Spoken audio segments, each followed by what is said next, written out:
paz do Senhor, meu irmão, minha irmã. Vamos mais uma vez meditar na palavra de Deus e dessa vez no Evangelho segundo Mateus, capítulo 5. Vamos ler do versículo 14 até o versículo 16, que diz assim: Vós sois a luz do mundo. Não se pode esconder a cidade edificada sobre o monte, nem se acende uma candeia para colocá-la debaixo do alqueire, mas no velador, e alumia todos os que se encontram na casa. Assim brilhe também a vossa luz diante dos homens, para que vejam as vossas boas obras e glorifiquem a vosso Pai que está nos céus. Amém, a palavra de Deus.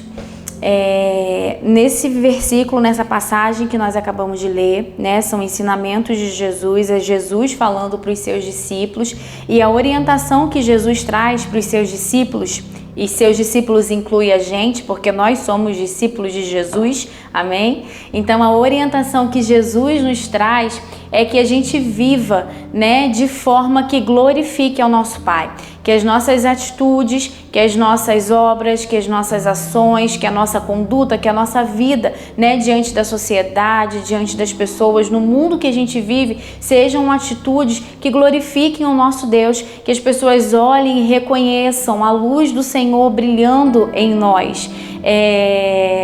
Que a nossa vida, né, seja isso, seja uma vida que resplandeça a glória e a presença de Deus, do nosso Deus, que reflita, né, o Deus que nós servimos e as obras que as pessoas vejam através de nós, o Deus que nós servimos.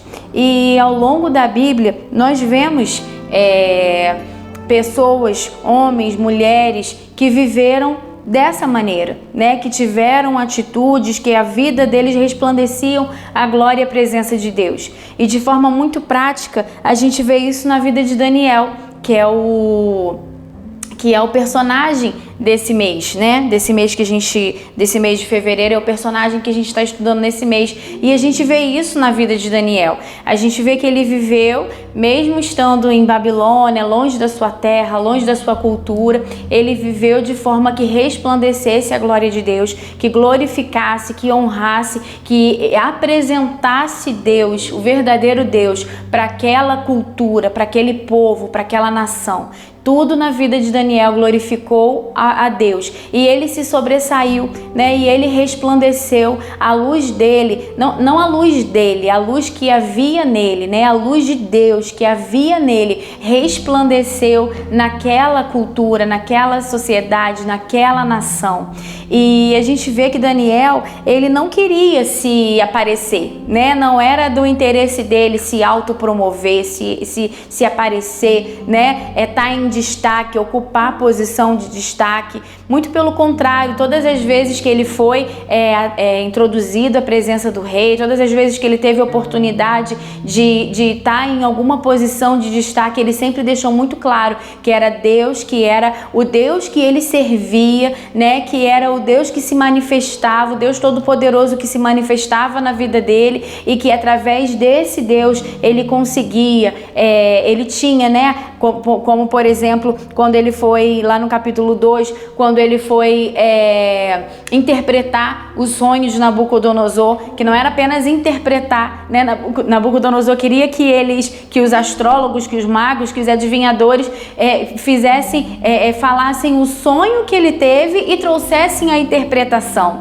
E quando Daniel foi levado na presença de Nabucodonosor, né, o rei perguntou: você pode desvendar isso? E ele falou: eu não posso. O que você pediu, rei, nem os encantadores, nem os astrólogos, nem os magos, ninguém é capaz de fazer o que você pediu. Mas existe um Deus no céu, o Deus que eu sirvo, o Deus Todo-Poderoso. Esse Deus, sim, é capaz de trazer a interpretação, é capaz de revelar isso que você está pedindo. Então, Daniel sempre deixou muito claro, né, que não era ele, mas que era Deus agindo na vida dele. E ele nunca teve essa necessidade de ficar se aparecendo, de querer ficar em destaque, mas mesmo assim a luz dele brilhou. A luz que havia nele, a luz da presença de Deus na vida dele brilhava.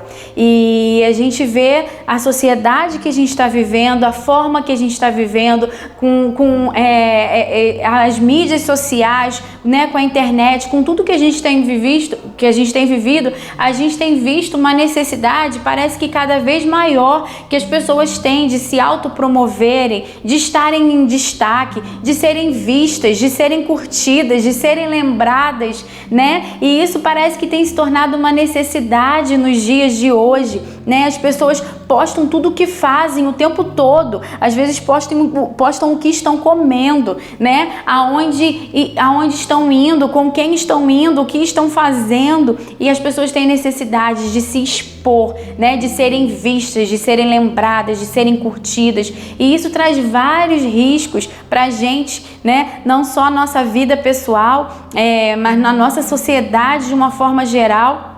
E as pessoas têm essa necessidade, parece que de autoafirmação, né?